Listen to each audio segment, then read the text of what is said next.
Hello. It's a real pleasure to be here today talking about going beyond static, building with Nuxt 3 and Nitro. My name is Daniel Rowe. I'm on the Nuxt team building Nuxt and Nitro and some other libraries that we use as part of both of those. I'm based in the northeast of the UK. It's dark here already. I should say that I've been working on Nuxt for about a year and a half now. It's been a real delight and privilege to be part of a great team. People like Sebastian and Pinia and Anthony and a lot of others that I could mention make it a real delight. And prior to that, my background was really a user of Nuxt, somebody who got to use some of the great tools that others built. But I love getting a first glimpse at some of the new possibilities that Nitro and Nuxt make possible. And really, I'd like to talk a little bit about that today. I mentioned I'm based in the northeast of the UK. This is where I am most of the time, in a sort of relatively cozy environment with a cup of coffee in one hand or a cup of tea, incessant cups of tea, I should say, throughout the rest of the day. And a cat almost certainly trying to sit on my lap or on the keyboard. One of my 3 cats. My dog doesn't typically tend to sit on the keyboard. He is a massive golden retriever. And although he's a bit of a teddy bear, I don't think he would really be able to get up, even into my lap. But yes, it's a cozy place to work. And if you are at any point messaging me or getting in contact, this is probably where I'm based. I want to talk a bit about Nuxt. If you are surprised to see that I'm talking about Nuxt, then this probably would be the wrong conference to come to. I expect probably quite a lot of us know what Nuxt is or are looking to find out. And my own take, for what it's worth, is that I think Nuxt is about being progressive.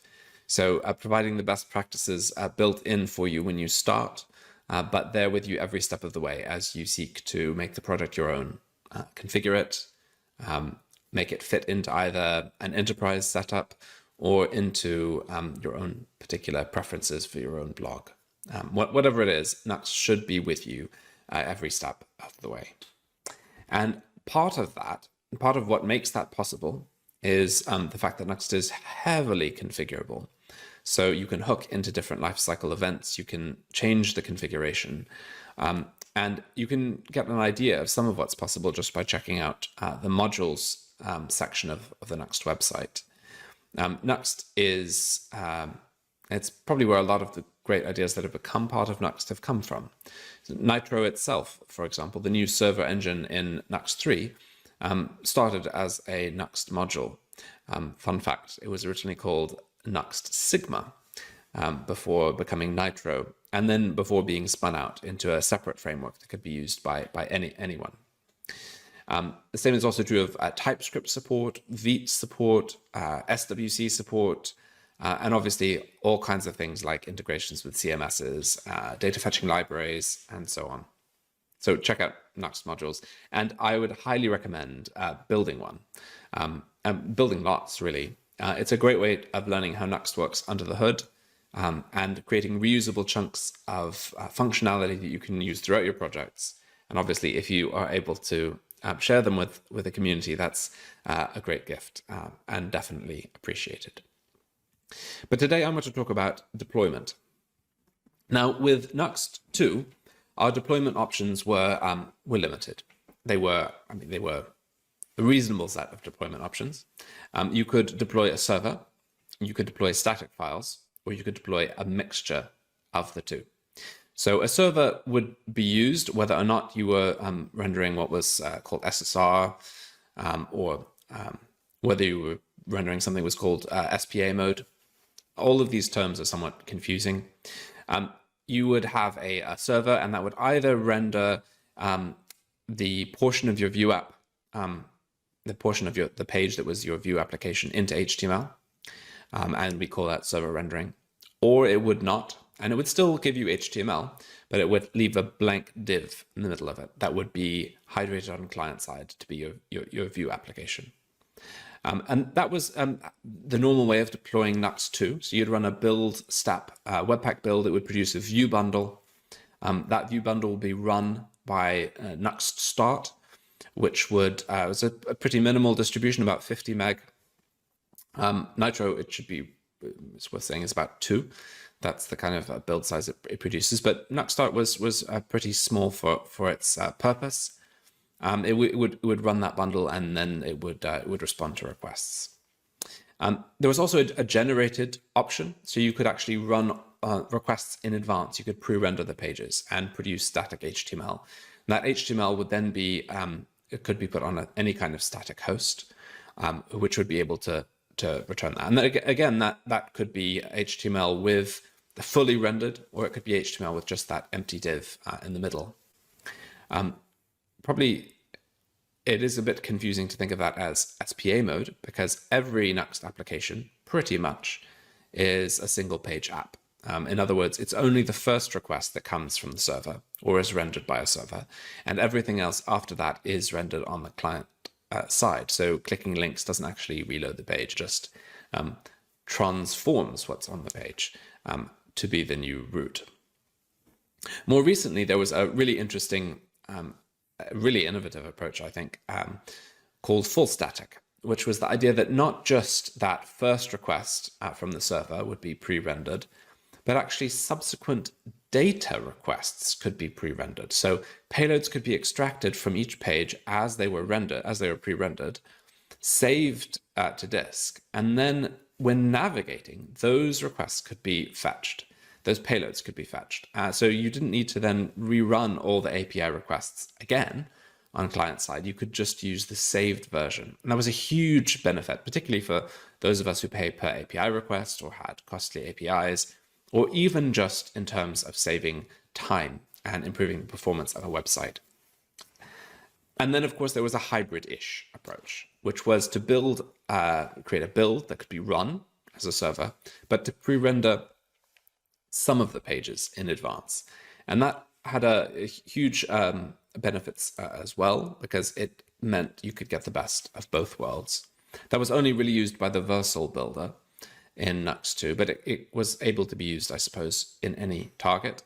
But we never officially provided documentation or supported that, but it was possible. With Nuxt 3, things are very different. It's possible to create fully hybrid sites, which have individual root rules, which enable different rendering strategies for different sections of your website. So I thought to explore that, we would create a little blog site and see what that might be like to deploy. So if you're starting a new Nuxt project, I highly recommend going to nuxt.new. We have a couple of templates up there already, but do keep an eye on it. There's some interesting things coming soon. And all you need to do is run npx nuxi init, whatever the name of your site is. So we could call this one app. That would be fine. I should say in advance that my computer is running a little bit slow. And I think that's because I have got screen recording going on, because this is normally pretty much instantaneous. So do extend a bit of charity towards my computer in this moment of its need. We're going to open up that directory that we've created, and we should see our Nuxt project. Now, in the background, open up a terminal. See how long it takes to load a terminal. Now, you should see that our Nuxt app has only a few files to start with out of the box. To create a .npm-rc, because I use pnpm, and I'm going to install two dependencies, Zod and Pico CSS, and I'll explain a bit about those in a second. But you should see that app.view is where we would go if we were wanting to find the entry point to our Vue application. So that is this is a single file component, and it's going to be what is rendered whenever you access any route at all in the application. We have a config file, which is typed but lets you access documentation as you type what the config is for your app. You don't need to put anything in there. A package JSON, which has Nuxt as a dev dependency, and hopefully in a second, those other two that I've just asked PNPM to install for me. And finally, there's a tsconfig file. And that tsconfig is going to enable our editor, our IDE, to know a little bit about the Nuxt environment that it's running in.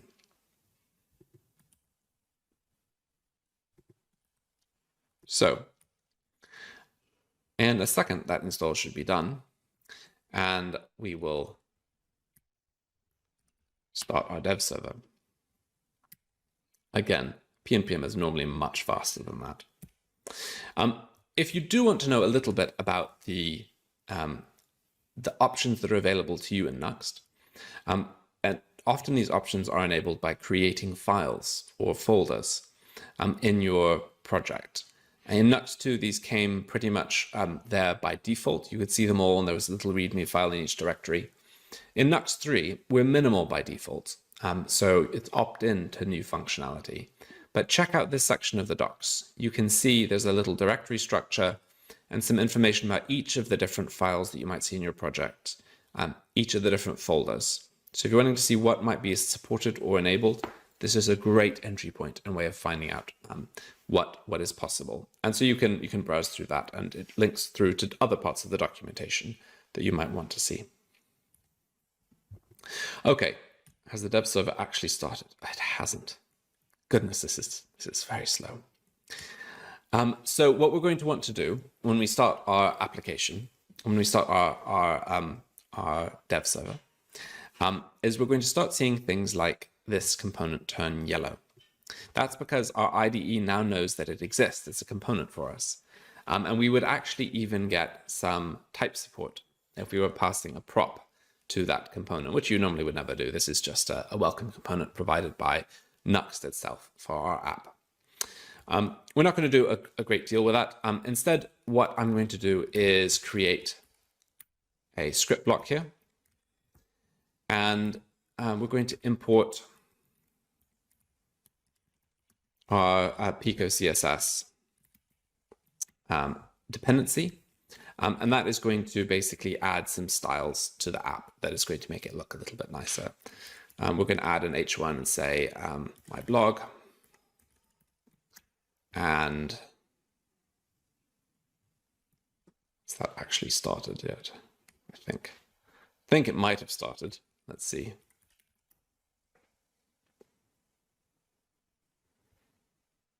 Give it a second. Okay. If we are starting a blog, we might want to add a little nav bar at the top.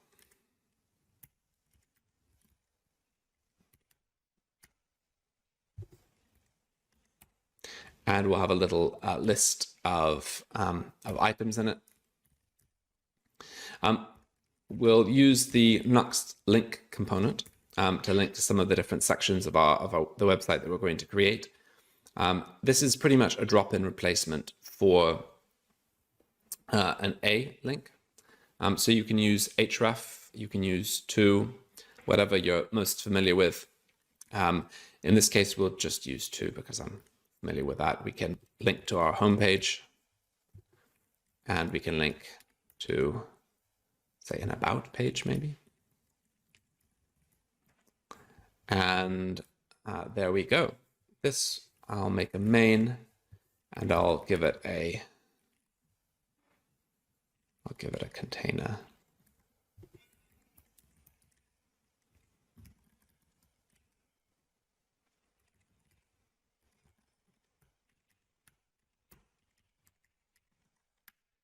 Great. Okay, there we go. We've got our home and about. Oh, and maybe we should have applied that container class to the whole thing.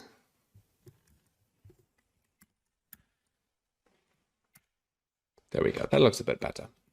Okay, what we're going to want to do here, first of all, we want a couple of different pages. Now, Nuxt doesn't require that you use the Vue router integration, but for something like this, I definitely recommend it. So the moment you create this pages folder, we're going to enable integration with the Vue router. And the contents of that pages folder will be turned into actual pages in your app. So we'll want a blank page. We'll just say this is our index page.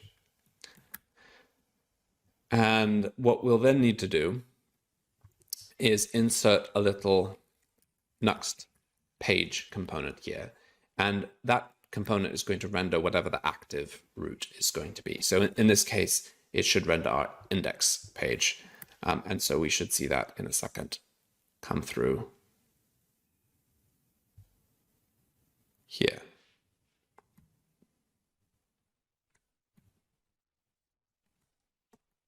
Still restarting from creating the pages directory. Oh, there we go.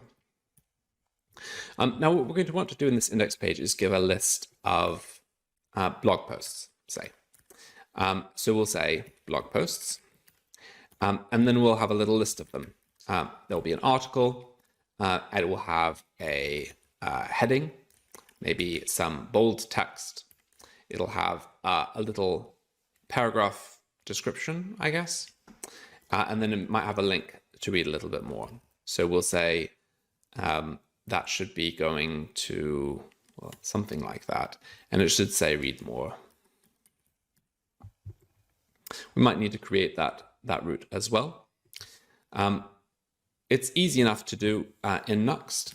You can, again, create the route with the file system.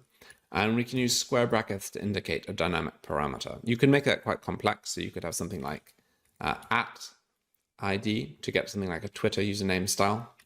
But in this case, we just need a normal square bracket ID, I guess. And we can just create a blank page there. So we would probably want to link to a post. We want to have a heading and some body. So let's get some data to start with. So we'll have our posts, and we can fetch our posts from an API. Now, actually, GitHub Copilot is actually providing me a suggestion. I'm not really sure what that last line is meant to do. This is how you might do it if you're using the fetch API. Nuxt actually ships with something called the $fetch, which is mostly the same as the fetch API, but removes some of the boilerplate. So you don't need to use .json as a helper function. The fetch helper here will detect that it's a JSON object, and it will automatically run that for you. If it's something else, it will return the right kind of response. So whether that's binary data or something else, a string, you'll just get the data you expect. So in this case, this should run this request. It should access the post for us. And if I were to stick the raw data here, you would see the posts should pop in a second. It's performing an API request for us, I suspect. And the data is there. But there is one problem with this, and that is the data is actually going to be fetched not just on the server, but on the client, because it's actually running directly in the script setup. And Nuxt provides a composable called useFetch, which basically prevents that. And it also gives some other useful helper functions and utilities. So it will give us an error object. It will tell us if there's an error that's happened. It'll let us handle that separately. You see, there's a pending property. You can run execute to actually, or refresh to specifically refresh the data on demand. But in that case, the key benefit is really that it plays well with server and client. Now, if we are going to start doing something with posts here, we can see something about the shape of the post from just logging it out for us. So we can see that it looks a little bit like this. And I might want to do something like render this individual article for each one. So we've got a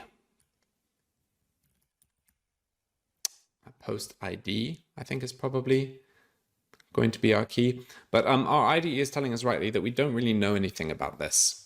And this is why I installed Zod. So Zod lets us do some really, really nice things by way of schema generation. So I can do something like create a post, and that can be typed for me. And actually, there it is. GitHub Copilot's help me. But I can actually just specify the type of the post that I want to validate. I can use a transform hook in the use fetch options to actually validate the response. So I can create a new schema just inline here, an array of posts, and I'm going to pass the data like this. This needs to be in an option, in an object. And that not only is going to throw an error if there is something wrong, so it's going to actually force me to know about that and handle it, which I'm not going to do right now, but it would force me to do that. But it's also then going to provide a very, very nicely typed response so that I can actually handle this and I have access to things like post ID in the template. So that's a useful thing to be able to do. So let's just fill in the rest of the data now typed for us.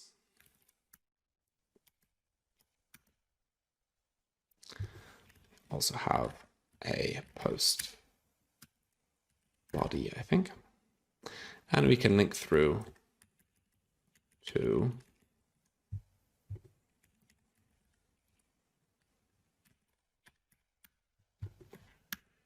let's give that a try.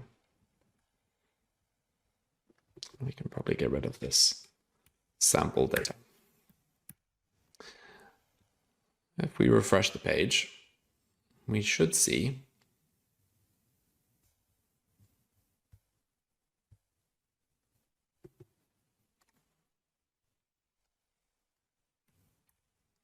some data. Why aren't we seeing any data here? Heading, header, I think. Sorry about that. Let's try that again.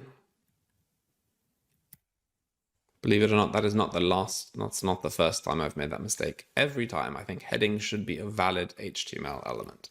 And for some reason, it's not.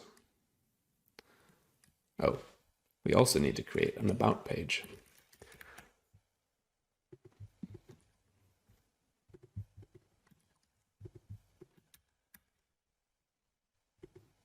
It's largely irrelevant, but we should do that anyway. Okay, we should have our homepage. We should be able to refresh that.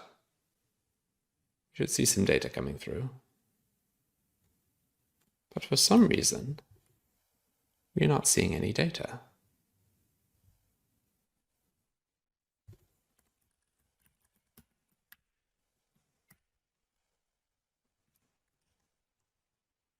Why is that?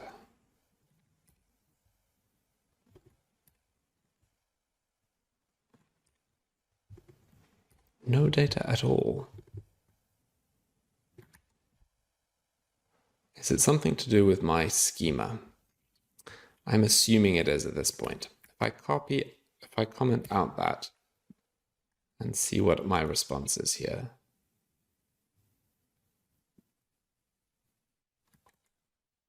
It's all there.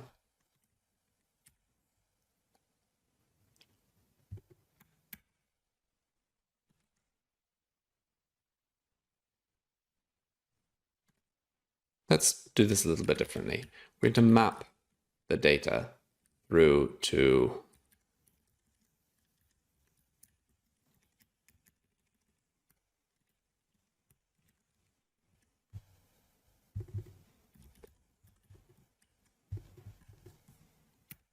seems a little strange to me.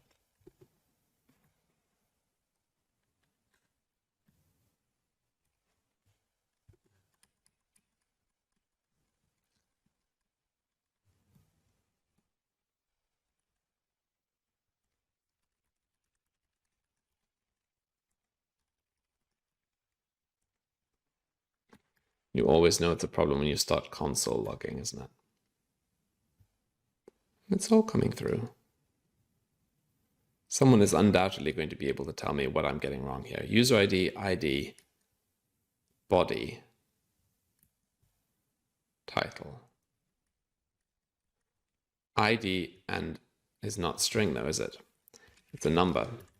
And so is user ID. This is the problem of relying on Copilot, I suppose. Okay, if I then return that, I should now be able to see the data. And if I now remove it from the post, I should be able to see some actual content once the request has happened. There we go.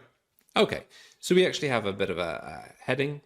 We have some content, and we've got a little read more link, which is going to take us, I think, to a blank page. I don't think there's anything going on there yet. Let's make something happen there as well then. Okay, thank you, Zod, for saving me from that particular experience. And we're just going to copy this whole page, and we're going to copy it into our ID here. We're going to do exactly the same thing, except we're going to need to fetch a particular post. So in this case, we want to get access to the param, this dynamic param we have over here. So we're going to say the ID is going to be our root params ID. And then we're going to insert that into the URL here to fetch this ID. We're going to use the same post schema, but not an array of it, just the single post. And that should parse our data for us. And what I'd probably want to do in a bigger project, if I had slightly more time, is extract this into a separate file so we can actually share it amidst our API requests. And then we don't have a v4 going on, we simply have an article. So we can just use post title directly in our heading. And we can, again, probably have a post body there. And we can maybe go back to the home page, something like back home. Oh, and it's complaining because it's possible it's complaining because there's no post. Still complaining. Oh, it could be null. Probably want to handle that. So if there is no post fetched, maybe, or if there's an error,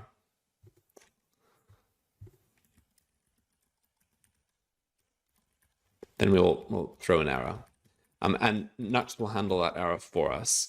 Again, in a bigger project, I would almost certainly want to create an error.vue file alongside app.vue, and I can then be in full control of what that looks like. But as it is, Nuxt will provide a default error page, which looks okay. Well, it looks nice, but it looks like this. Post not found. Why is it saying that? Probably because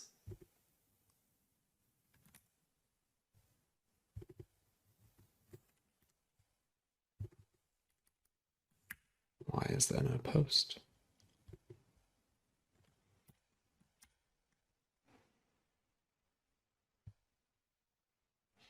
What's the link here? Post 1, 2, 3.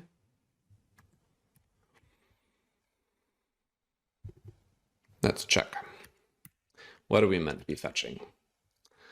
We want to be fetching posts 1. That's fair enough. What kind of response are we getting? User ID, title, and body. Title and body. That seems fine. Oh, we probably want to check that there is no post before throwing any kind of error. Well, that's what the error would look like. Now we're seeing the post page here, and it should keep on working. Yeah, that's fine. Okay, so we have our fairly basic website, a blog, accessing data from an API, and the whole thing is powered by Nuxt's pages here. Now, if I want to actually deploy this to a site, a blog is a classic example of something where I might want to have some configurable rules for a website. For example, I might want to say that my about page should be static. I don't want to revalidate that page. It's complete. Once it's rendered once, that can be saved in a CDN somewhere and used to render following responses. But my posts pages, I might well want those to be revalidated. So I can turn on stale while revalidate. And then every 60 seconds, this will be refreshed if necessary. I could also do some other cool things. I could create a server API route and just return something very basic there.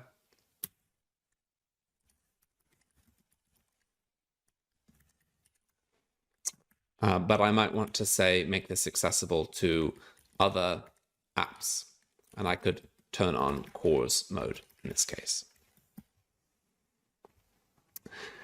Well, if I were to build this application, I'm going to turn off the dev server. If we're going to build this application and show you what that looks like, we could also deploy that using some of these root rules. Now, by default, if you build an application, you run pnpm build, it's going to build a node server for you. But if you're deploying it in any particular environment, whether that's Vercel or Netlify or Cloudflare Pages or Azure Static Web Apps, really wherever you're deploying it, Nuxt will try and detect the environment and create the right kind of build. But if you want to test it locally, you can always pass the Nitro preset environment variable or just configure it in your Nuxt config. And that will let you see what it looks like, what it does. So in this case, I'm just going to build a Netlify shaped output, and then we can deploy it direct to Netlify.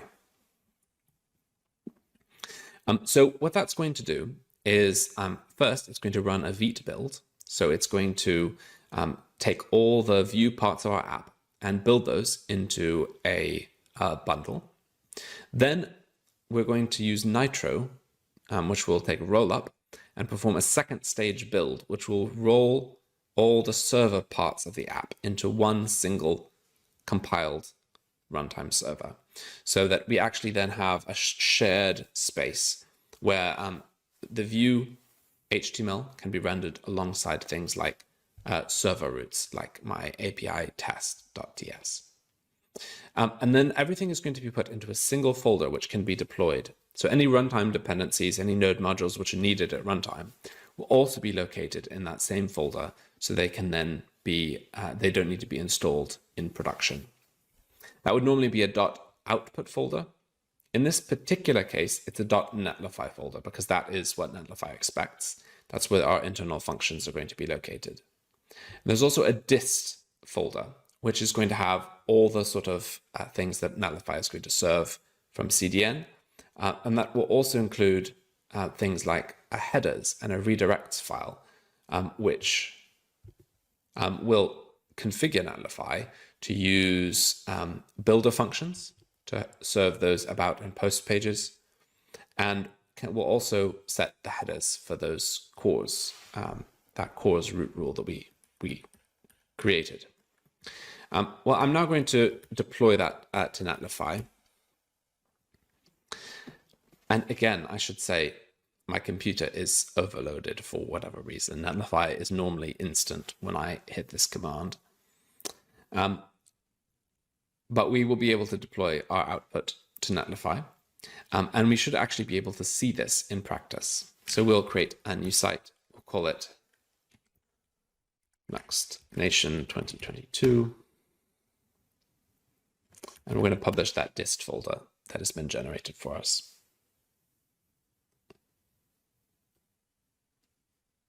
So in a moment, hopefully Netlify will give us a URL that we can test this out and make API requests against.